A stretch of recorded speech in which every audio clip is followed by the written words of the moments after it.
Hello, so today I'd like to talk about Silent Hill 4 The Room. Silent Hill 4 actually started out life as another horror game. I think it was called like The Room 203 or something like that. And it kind of shows, it really doesn't have much of a connection to Silent Hill. They just sort of shoehorned in some Silent Hill elements so that they could call it part of the Silent Hill series. But it has its own sort of unique uh, aspects, and so I thought it would be worth talking about. Certainly, it's not remembered fondly by a lot of people because I think they made some fundamental design mistakes, but I played it and I quite enjoyed it. The thing that is irritating about it is that you essentially have limited weapons and inventory and all sorts of limited things, but the enemies essentially are unlimited. They have uh, infinite health and everything, and so or they respawn. A lot of the enemies respawn even when you kill them, or they basically don't die. So that makes it a bit of a frustrating experience. I actually played on like super very easy, which I play a lot of games on the easiest difficulty setting, and I think that made it a lot more palatable than had I been playing on a harder difficulty. But the interesting thing about Silent Hill: The Room is it's very psychological. Like I really love Silent Hill 3, but to me it wasn't really as psychological as 2 or 4.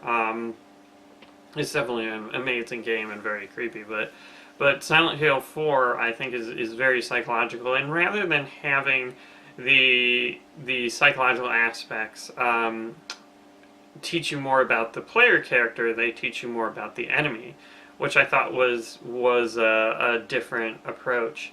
And they really sort of explore the idea of your home as your sanctuary, your home as your safe place, and sort of turn that on its head. Like, for example, basically, you do the hub world is your house or your little apartment, and you're locked in, and everything in your apartment takes place from the first person viewpoint, and the graphics are quite good for being a last generation game.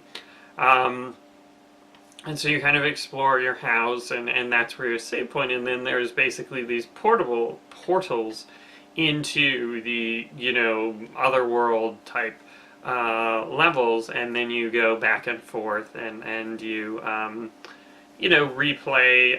There's actually like I think 2 versions of every level, which is an interesting way to reuse content, and I think they did that quite well. And certainly that's something that we have to think about as indie developers. I mean, you look at Retrograde, and we did basically throwaway content for every level.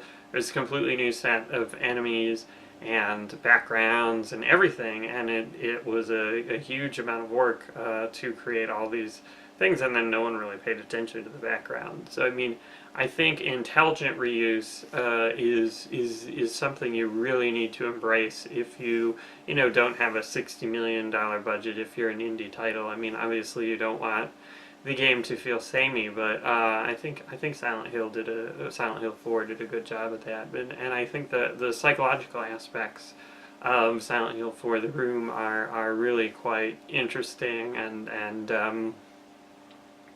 I really love the idea of the home, the room, and sort of exploring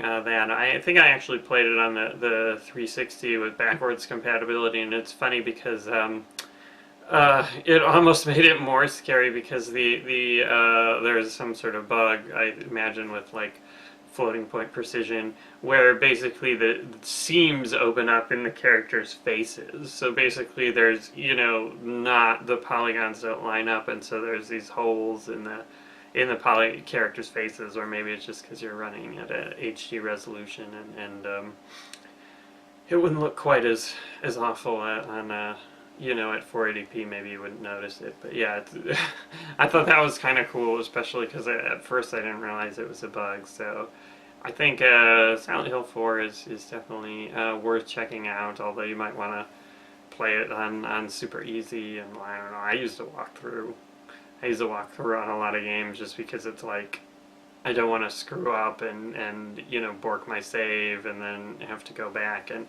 even though I loved Fatal Frame 1 and I was using a walkthrough, so I clearly suck really badly, I had to actually back up to previous saves and you know, do some battles again with more resources, because again, I'm bad at video games. So anyway, I really enjoyed Silent Hill 4, even with its flaws, but it's definitely worth checking out if you like the psychological aspects of horror and you're willing to overlook its flaws. I mean, certainly Deadly Premonition, which I'd also recommend, has a lot of flaws that need overlooking, but is another good one to play.